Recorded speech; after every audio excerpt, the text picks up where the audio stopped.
Let me take you back to the early 1980s, deep into the heart of Benin City, Nigeria.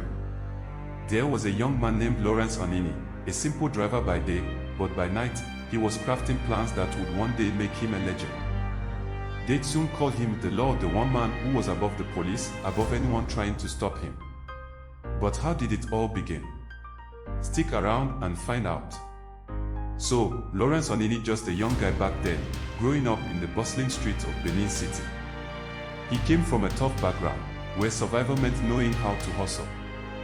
The streets were full of crime, corruption, and people trying to make a quick escape from poverty.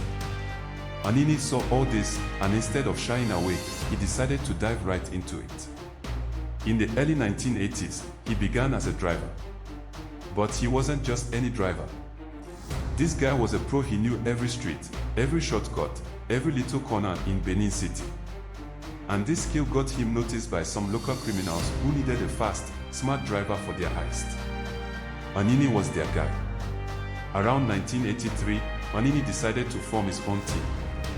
He looked for men who were tough, loyal, and just as ambitious as he was. His first recruit, a guy named Monday Osumbo, a real street warrior, just as bold as Anini.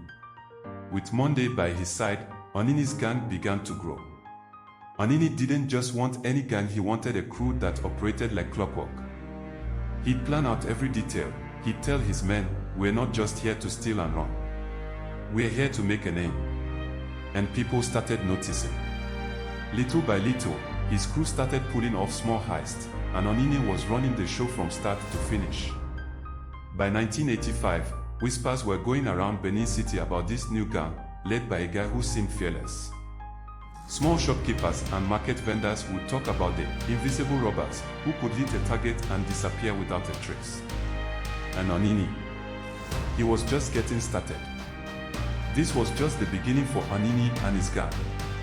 The police had no idea who they were dealing with, but that was about to change.